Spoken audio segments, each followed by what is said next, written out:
and welcome to Executive Session, a project of the Nonprofit Times in conjunction with TechSoup, the backbone of technology for these programs. We've been doing these every other week for about 3 months now, and we've got quite the library of experts for you to go back and take a listen to. And today's expert is Nathan Chappell, who, with co-author Scott Rosenkrantz, has written the new book, Nonprofit AI, Artificial Intelligence for Social Good. Nathan, welcome to the Executive Session. Yeah, thanks for having me, Paul. Pleasure to That's be the here. book. That's the book right behind you, right? That is the book right there. Yeah, it There you came out go. just recently. So, taking the world by storm, apparently. They had to run a reprint of it before it came out, which is a good sign. Yeah, that is a good sign. You know, sometimes when you in the nonprofit space, there are so many people who are tech gurus who have never really actually done something in the nonprofit space. I won't call names here, but they know who they are. You, on the other hand, were Senior Vice President of Philanthropy of City of Hope, one of the biggest philanthropies in the United States. So, were you always a tech guy, and did you use tech while you were at City of Hope and Yeah, University of California, San Diego? yeah, I think it runs, deep in my blood. I actually consider myself a technologist before an accidental fundraiser, but early on through high school, I actually worked at well, data storage. It turned out to be a data storage company. It was really originally a photocopy company, and I pioneered a technology to scan documents really quickly before there was such a thing as PDF. Taught myself how to build databases, and then I built a .com because everybody did that back in the day. And then I spent 20 years as an accidental fundraiser. So it wasn't surprising, both at UC San Diego, where we did a lot of predictive analytics, had a really smart team. And then it was at City of Hope that we actually pioneered what I pretty much consider the first algorithm to predict gratitude back in 2017. So yeah, it's kind of crazy how time flies, but also how the pace of innovation, continues to accelerate. So it looks so different now than it did then. No, there was a time where I got to a C prompt and was able to fix code. Now, Right. now that's long gone the way of the dodo. And for folks of a certain vintage, tech was supposed to be making things easier, but may or may not be. Is that what do you see across this? I mean, I think that's, yeah, it's probably a truism. I mean, I think about, we work harder, probably longer than we've ever have. So I think we're far more productive. I mean, I think that's different than working more or less. I mean, I think we work more and we're more productive. I mean, the age of AI compounds that issue because the pace of advancements is so fast that you always feel like you're behind. But there's also this opportunity overwhelm because anything is possible. So, especially for entrepreneurs or people that are entrepreneurially minded, I just feel like there's so much that I could do. I'm always behind. And so I end up finding myself working more because I want to explore new and different ideas. So authors often say that when they're writing a book, they learn something about the subject they're writing about. What did you learn about AI? I think that's probably a true thing. I do a lot of public speaking, and I think doing the speaking really reflects the work that you put into a book. I mean, I think with my first book, The Generosity Crisis, the revelation was that nonprofits aren't in the business of raising money, they're in the business of building connection. That was kind of this epiphany that's led me to a lot of my work in AI, which is now, you know, AI is a tool that can be used for good or evil. It is a tool like any other, like a hammer that could be used to build a house or murder someone. Probably the first time we've talked about murdering on your podcast here. So I'll take credit for that one. But the reality is the tool doesn't know the difference. It's a reflection of our values. And I think my epiphany during a nonprofit AI was this idea that one, everyone's responsible for responsible AI, but those building the big AI systems now, so the big 10 or 12, however many there are right now with Amazon and Microsoft and Google, they operate in the classic capitalistic market, which incentivizes scale over safety.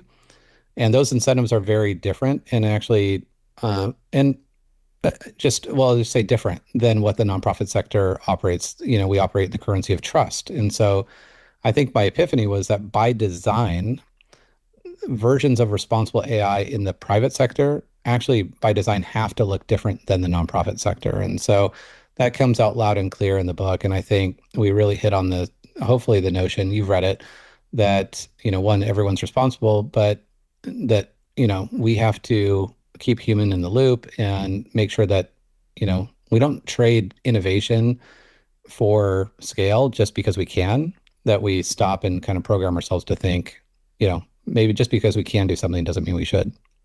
Now, congratulations for now making me throw my questions out the window because Oh, this skilled interviewer has a line of questioning and it kind of has a flow, but now you've completely. sorry.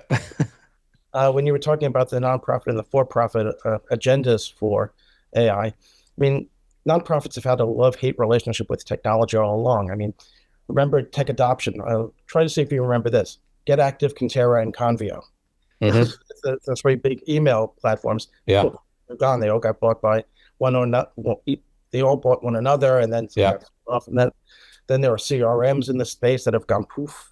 Uh, Recently, Microsoft announced that it was pulling the licenses of a couple of backbone products that they Hmm. had offered to the sector for a long time. How can nonprofit executives who have been around the block a few times and have lived through Convio, Contera, Get Active, and CRMs that go away, and CRMs that go away with their donor bases at lockdown, how can people feel safe with AI and getting Yeah. involved? I mean, part of this is philosophical too. I mean, I spent 20 years as a nonprofit professional, but, have an undergrad and a graduate degree in business. And I always felt like when I was running a nonprofit that I was running a business and I wasn't, I understand the scarcity mindset is abundant in our sector. We don't innovate well. We don't think about things like philanthropic R&D very well. So essentially we mitigate risk as much as we can. And that in a lot of ways is a condition of how many nonprofits are measured based on the cost per dollar raised. And so, I think leaders today need to really rethink um, what what their future looks like. I mean, we know the data is very clear. If we continue doing things the same way and expect a different result, many nonprofits won't be here in the future. Those with that scarcity mentality and are waiting for the handout will be left behind. I mean, I just kind of always knew I couldn't rely. I mean, it's great when you have corporate support, but it's fickle, right? And it's fickle by design because of the capitalistic markets will dictate where that time is spent. And right now, nonprofits aren't super popular. We're facing more political scrutiny or upheaval, whatever you want to call it. We're facing more societal pressure than we've ever had. And we've got a decline in civic participation. So like the trifecta of those things, one is overwhelming. And, I think where many nonprofits are just, wondering like, how do I, get through another day?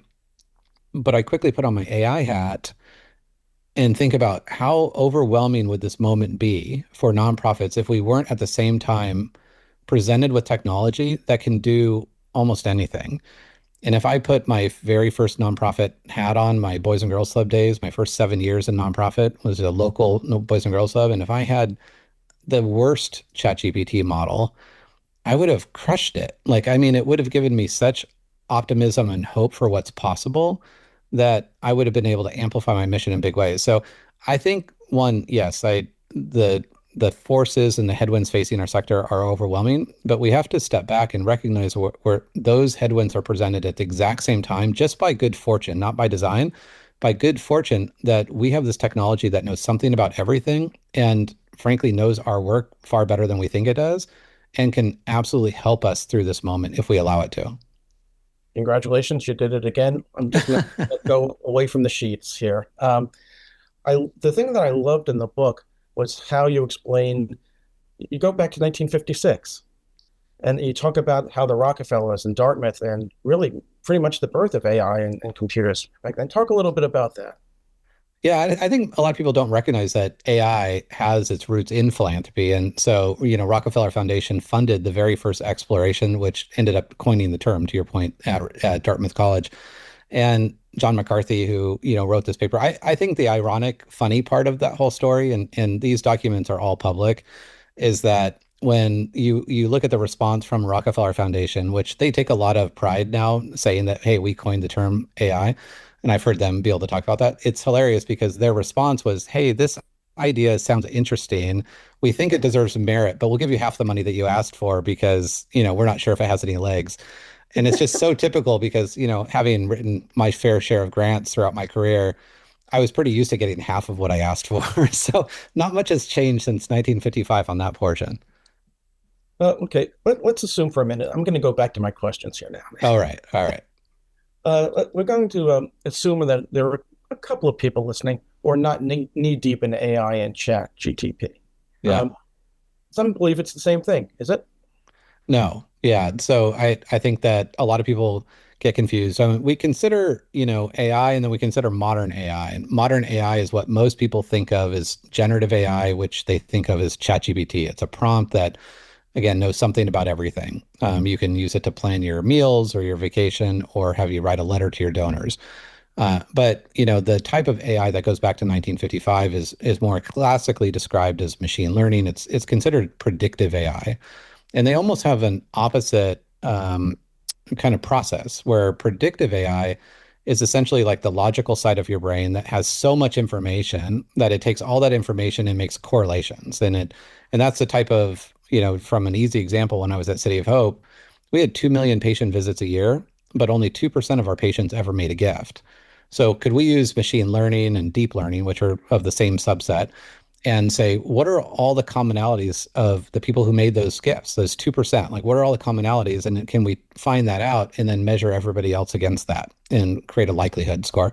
That's what we did. And that actually was super revealing. We actually learned things about philanthropy that we never understood before, like wealth and charitable giving are not directly correlated. I mean, they're 10% correlated, but most nonprofits equate wealthy people with donors, which actually is not. Altruism and wealth are not the same thing. So predictive AI let us do that. But this more in vogue, super popular type of AI is called generative AI, built on what's considered large language models or foundation models. Those are models that basically, instead of creating less information, they've taken the world's information, realized that humans are not as predictable as we thought we were, and they're able to create more information. So predictive AI creates less information and clarity and precision, whereas generative AI creates something new, sort of an amalgamation. You can argue whether it's new because it's just a regurgitation of what humans have already done. Yeah, it's interesting how much information can be garnered about an individual. A friend of mine runs a very large direct response firm. Said, we got 500 data points on you, which first scared me, and Yeah, then it started following me around the internet. Every time I turned on CNN on my computer, there was an yeah. ad. So I told them to stop. So they doubled. When Yes, they you can thank Mark Zuckerberg for that. so after they doubled it and wouldn't stop, I signed one of them up for the Navy. So well, Right. Good, nice, good response. well, let's talk about AI in general. AI is built into pages 19 through 23 in the book. See, I did read the book. Wow. Okay. All these terms and all these definitions. Um, to a Luddite or somebody who's barely uh, able to get behind the scenes, does that scare people? Large language models. Oh my God, what's that? Yeah. Yeah, the industry hasn't done itself many favors. I mean, it's interesting because have these insanely brilliant tech people, like insanely brilliant. I've been able to be up at OpenAI in San Francisco and meet, the 26-year-old, kids wearing hoodies that are creating our future. Um, and they're brilliant data scientists and programmers, but they're not good marketers. And so that's why I mean, it's so confusing from like, well, it's foundation model. Well, that's the same thing as a large language model, and that's the same thing as generative AI. It's confusing. That's why we felt like it was important at the beginning of the book to say, okay, like here's a little bit of history, and now here's a little bit of some of the language. And our glossary is pretty extensive, and Yeah. we knew like it would be outdated the day this came to in production. In fact, we're posting that on our website so we can keep it updated because like things like agentic AI and all these other things are to continue to come out. And so, it is overwhelming. I think for most people, what they need to know is, am I using AI to predict something or am I using AI to create something new or analyze something? And those are kind of classically the two different kinds of AI that anyone would use. But I mean, in all surety, in the next 2 years, there'll be kind of just one version of AI that will just do everything. And it will be multiple versions behind the scenes, but the individual user won't need to know the difference. They're just going to go into their AI and be like, I need you to predict all these things and analyze it and create something new. And it will just do that. give the folks listening the website that you just mentioned. What is that website? Yeah, it's nonprofitaibook.com.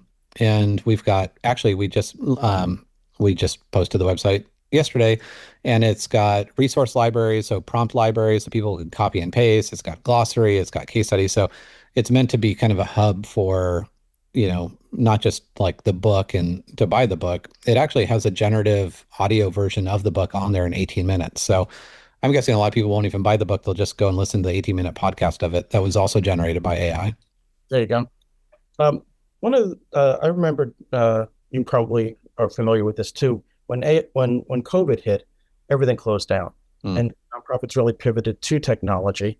But when things reopened again, we found out that many employees of those organizations were no longer technically able to do their jobs because they had pivoted the organization had pivoted so far away from the human element of what those individuals did.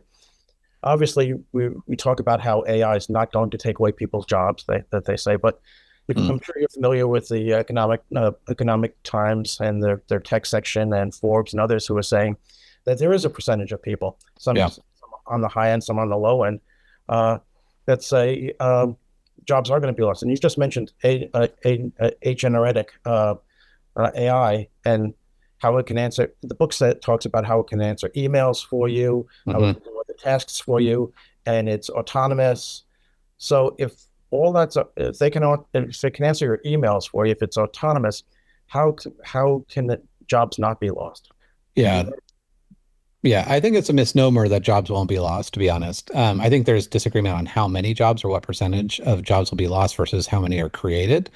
But frankly, any job that is routine and repeatable is something that both generative AI and agentic AI probably are good suspects to replace.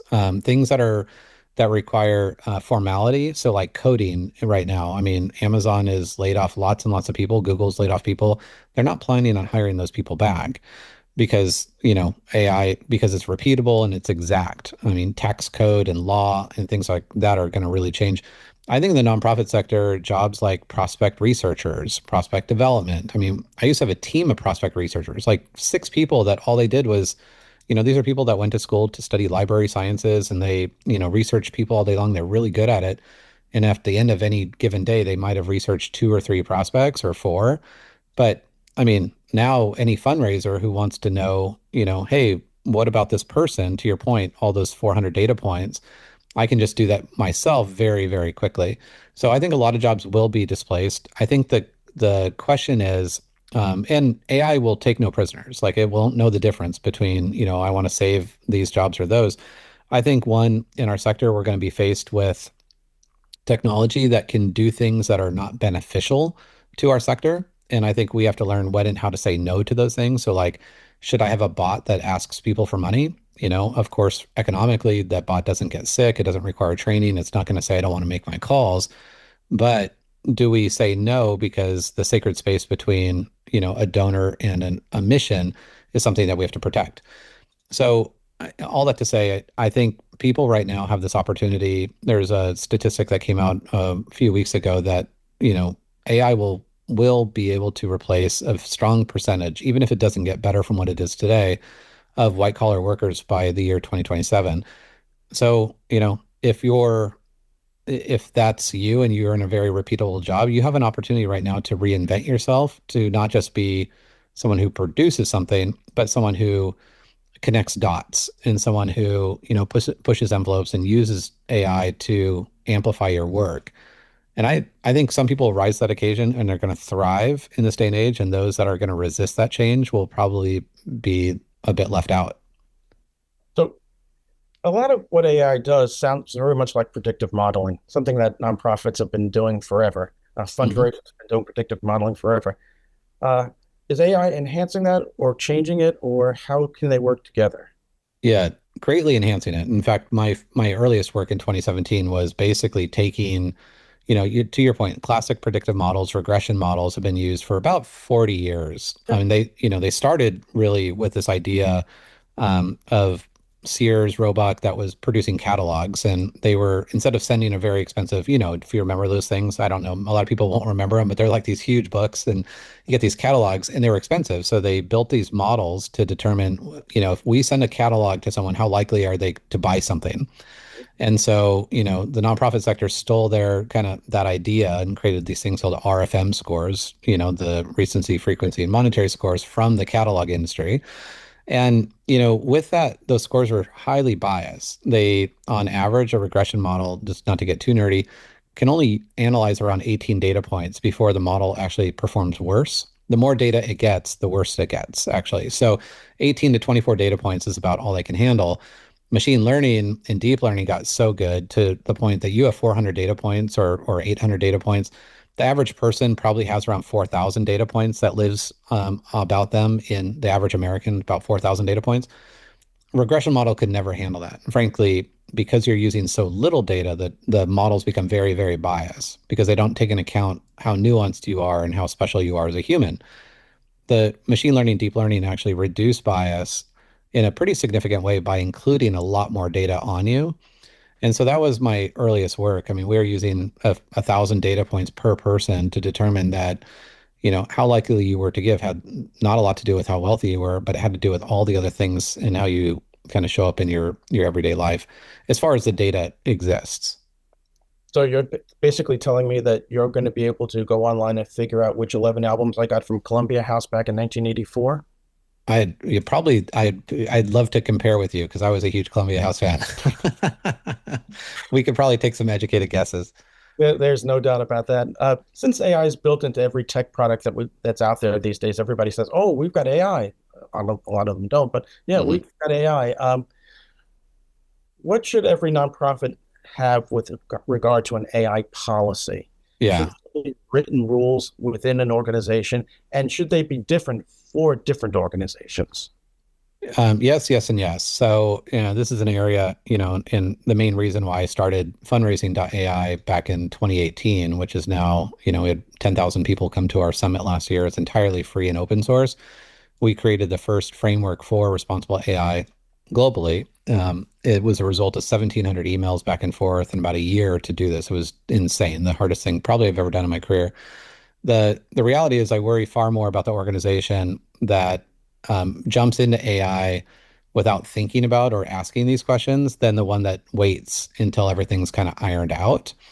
And so at the end of the day, you know, for any organization that operates in the currency of trust, which is every nonprofit, you need to, one, have an AI policy that aligns with your values. So the reason why it should look different is because, no two organizations are the same.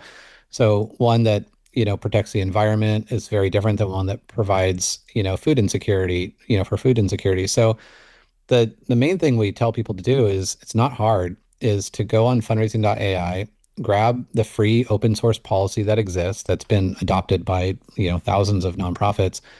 Take that, copy it, put it into ChatGPT or Claude or whatever you use, and then give it the values of your organization, and then say, hey, can you create me an AI governance policy based on this framework that aligns with our values? That whole process takes you a couple hours to vet it and to really go through that, and then to live up to it. And that's the thing, to your point of evaluating AI, because everyone says they're using AI, and to your point, a lot of them are not. Right. um, you need a framework for how you evaluate, um, quote unquote, good versus bad AI. So, and the only thing I mean by that is AI that promotes and protects trust, on the good side. And in our sector, any AI that basically removes humans from the center and diminishes trust, I think is poor. That framework, in fact, we have those frameworks at Fundraising AI that we've been able to share with anybody looking for those as well. Uh, you've mentioned fundraising AI a couple of times. Is there another conference coming up? Yes, yeah. In September, it's entirely free. Again, thank you for the plug. You can go to fundraising.ai/summit or just fundraising.ai and you sign up for free. It's entirely sponsor supported. I mean, all volunteer driven effort. Last year we had 10,000 people from 114 countries. It was Wow. absolutely amazing. Our second year in a row. I mean, clearly we thought this would be a one-time thing and then the world would catch up with all this stuff. And even with our post-summit survey last year, people are craving more information. And so this year, the entire focus is on people and, what it means to be human and to keep humans at the center of philanthropy. So yeah, it's a great place to meet new people and to build community with other like-minded individuals as well. I remember went into one of your sessions at the Bridge Conference either last year or the year before in the meeting, and you couldn't get in. People would have dollars by selling their seats to the people out in the hallway. That was So, standing room only too. Yeah. And, we try to pose a question each time. And that one was, are humans essential in the future of fundraising? And it was amazing. I just, the depth and richness of that conversation. This is what it gets me excited. For the average person, probably not so much, but I get excited when philosophical questions are no longer philosophical. Like they require practical answers. And so we are now living in an age where philosophical questions are presenting us in real life. And so I love that. That's like, it's a fun place to be, but also it requires thoughtful conversation. all right. Thank you, Nathan. Nathan Chappell, author of Nonprofit AI, Artificial Intelligence for Social Good. I'm Paul Clolery. I'm editor-in-chief of the Nonprofit Times. Go to thenonprofittimes.com, subscribe, read the news, and see what else we've got for you, including other executive sessions. Thank you to our folks at TechSoup for being the backbone of these. And we'll see you at the next executive session. Thanks again. Thank you, Nathan. Awesome. Thanks so much, Paul.